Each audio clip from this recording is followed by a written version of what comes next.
Good morning. So in this video, we're looking at a few more questions off the review, starting on question 5. We're asked to write an equation perpendicular to y equals negative 1/3 x minus 2, and it passes through the point 9, negative 4. So the first thing we need to do is identify our perpendicular slope. And in class, I told you that your perpendicular slope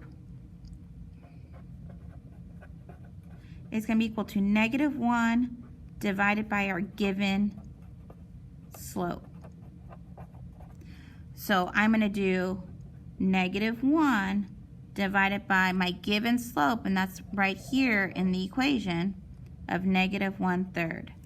So I'm going to use my calculator to assist. I'm going to go negative 1, my negative was underneath the 3, 1 divided by, and I want to divide by the fraction of negative 1/3. So I have negative, control fraction, or control divide gives me my fraction, 1/3, enter, and I see that my perpendicular slope is a positive 3.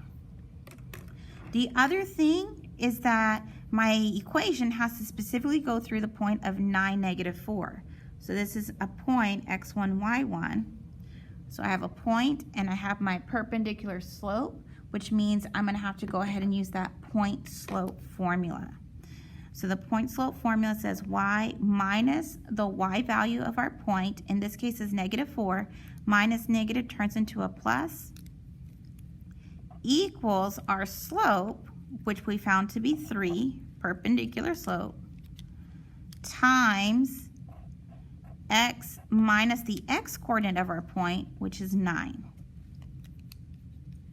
From here, we're going to need to go ahead and distribute. So my y plus 4 for now is going to remain the way it is. 3 times x would be 3x, and then 3 times negative 9 is negative 27. Subtract 4 from both sides, and we're left with y equals 3x minus 31. Now we have our equation that is perpendicular to the original equation, and it's going to go through that point of 9, negative 4. Okay, let's take a look at the next part here. What is the slope of the equation y equals negative 2? So here we're talking about slope. I don't see the variable x next to a number, so this is where that acronym HOI, VUX, will help you out. So here I see we have that y equals, so that tells me y.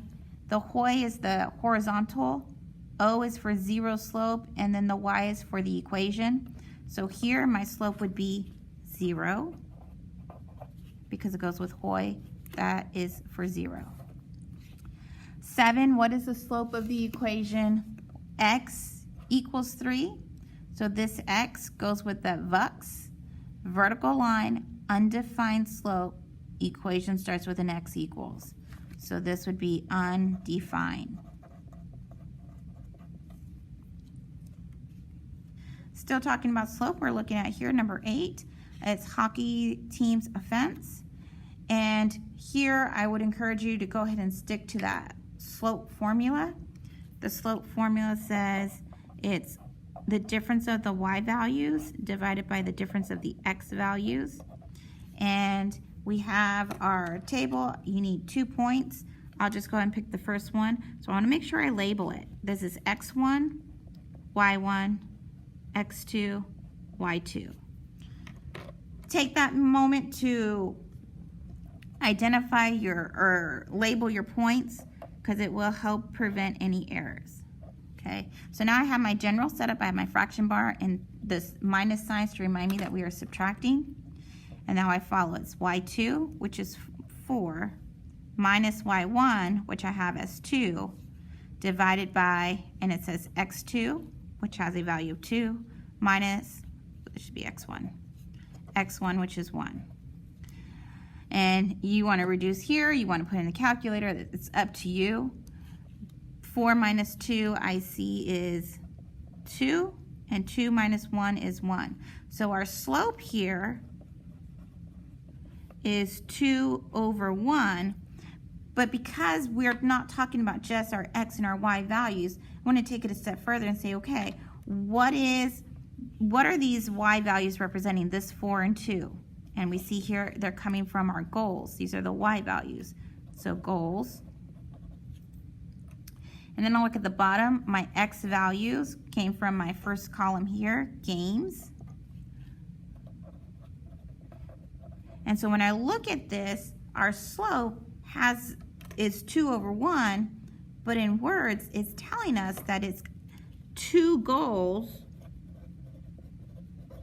per game. So they're having that average of 2 goals per game. And then we look here at number 9. Number 9 is very similar. This time it's on a graph. We're still asked to find the rate of change. Talk about distance and time. So I encourage you, once again, follow that same slope formula. Pick 2 points from your graph.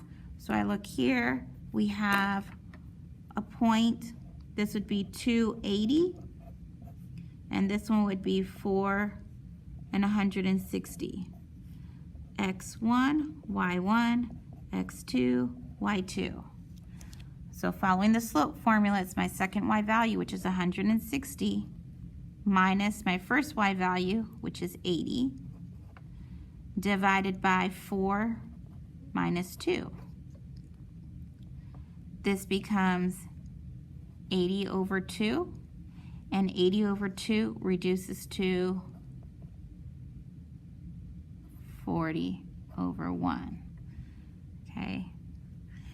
And then same thing, we go and we look. Okay, well, what is the 160 and 80 coming from? The Y values. So we look at the Y-axis, and that's talking about our distance. So we're going 40 miles, because this distance in miles, per, and this 1 is coming from those X values, which is time. So it's 40 miles per hour. All right, next video we'll do direct variation if you want to watch.